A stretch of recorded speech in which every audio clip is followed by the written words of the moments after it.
आप दोनों एक दूसरे को कैसे लाइक जानते हैं? मतलब जाहिर है एक ही इंडस्ट्री में होने के बावजूद और भी कोई लिंक्स रहे हैं? बिल्कुल है। एक तो ये कि एक हसीन और जमील चांद का टुकड़ा देखा मैंने अबाउट 70s में किसी मैगजीन में। इनका अल्लाह कितनी प्रिटी है ये। फिर इनकी बहन मदिया गौहर एक्ट्रेस थी और ये इन्होंने उस वक्त तक ऐसा बाकायदगी से एक्टिंग का काम शुरू नहीं किया था, शायद पढ़ती थी उस वक्त। और बाकी इसके बाद इनके साथ मेरी फैमिली के साथ इनकी बहुत ज़्यादा इंटरेक्शन रही। इनकी वालदा भी बड़ी इंटेलेक्चुअल थी और बड़ी किताबें लिखी उन्होंने माशाल्लाह। अच्छा, मैं वो जानना चाहती हूँ, मैं आपकी वालदा के बारे में जानना चाहती हूँ कि जब हम रिसर्च कर रहे थे तो हमें ये पता चला कि ये जो सारी जो वो कहते हैं ना प्यारे प्यारे जर्म्स आए हैं ये वालदा की तरफ से आए हैं। अब्बू का मिलिट्री से ताल्लुक? हाँ, लेकिन अब्बू की जो खालाएँ थी जी, वो तो 1920s में सोरबोन पेरिस में पढ़ती थी। मतलब they were educated much earlier than my mother's family. और वो सैयद हैं, मतलब फ़ारसी स्पीकिंग फैमिली है मेरे वालिद की। अच्छा। और 1920s में मेरे वालिद के जो मामू थे, मेरी दादी के भाई, वो अफ़गानिस्तान में वज़ीर वज़ारत थे। He was the prime minister of Afghanistan and my father was born there. तो उनकी जो वालदा की बहनें और मेरी परदादी, मतलब मेरे वालिद की नानी क्या होती हैं? मतलब मेरी परनानी तो नहीं थी मतलब माय फादर्स ग्रैंड मदर ना। मतलब लाइक बहुत पढ़े लिखे। जी जी, वो तो बहुत ज़माने में तो खवातीन का नहीं होता था पढ़ना। नहीं, लेकिन जो मेरे वालिद के मामू थे, जो उस वक्त सैयद अली अब्बास बुखारी, वो उन्होंने अफ़गानिस्तान में जो शाह अमानुल्लाह की बीवी थी, जो मलिका थी Soraya Tarzi, she was a Syrian, एक सीरियन डिप्लोमेट की बीवी थी।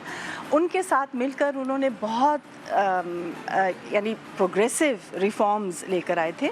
और दोनों ख़वातीन के हवाले से, एक तो अफ़गानिस्तान में 1920s में यानी फ़र्स्ट वर्ल्ड वॉर के बाद मेरे जो वालिद के मामू थे वो ऑक्सफोर्ड से आए थे और शाह अमानुल्लाह ने उनको ख़ुद बुलाया था काबुल में। तो वो पहले जो रिफॉर्म्स थे जो शाह अमानुल्लाह लेकर आए, यानी जो बादशाह थे, वो ख़वातीन को वोट देना जो उस माशरे में बिल्कुल मुमकिन नहीं सोचा जाता था, और दूसरा कि हर बच्ची को तालीम हासिल होनी चाहिए। जब इतना पूरा बैकग्राउंड होता है, घर का माहौल इतना पढ़ने लिखने वाला, सो ऑटोमेटिकली तो आप लोगों का रुझान खुद ही एजुकेशन की तरफ जी जी, वो तो मतलब 100%। फरियाल गौहर और मदिया गौहर को तो मैं जानती हूँ, लेकिन उसके अलावा फैमिली में और कौन था ये मुझे नहीं पता। अम्मी मसलन अम्मी शायद लंदन स्कूल ऑफ इकोनॉमिक्स में 1940s में जब वो पढ़ रही थी, मेरा तो ख्याल है कि कम से कम सब कॉन्टिनेंट से तो वो पहली मुस्लिम खातून थी। और जब वो मतलब वहाँ पढ़ रही थी तो बहुत एक रेडिकल माहौल था। LSE का जो माहौल है वो कैम्ब्रिज और ऑक्सफोर्ड से ज़्यादा प्रोग्रेसिव है। कैम्ब्रिज और ऑक्सफोर्ड बहुत कंजर्वेटिव है, वहाँ ज़्यादातर आपकी एरिस्टोक्रेसी पढ़ती है।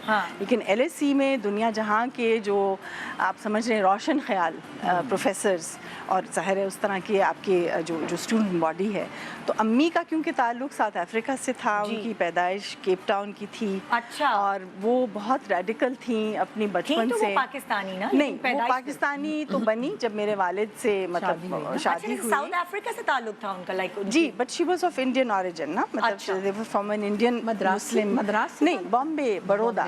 जी, बड़ौदा। मेरी फादर से उनकी बहुत दोस्ती थी। अच्छा। जी, दोनों घंटों डिस्कशंस करते थे, तो हमारे घर आती थी वो, मेरे अब्बा के घर। इस तरह आप लोगों की जान पहचान। जी जी जी, अहमद बशीर साहब, मतलब अंकल हम कहते थे, उनके घुंघराले बाल थे।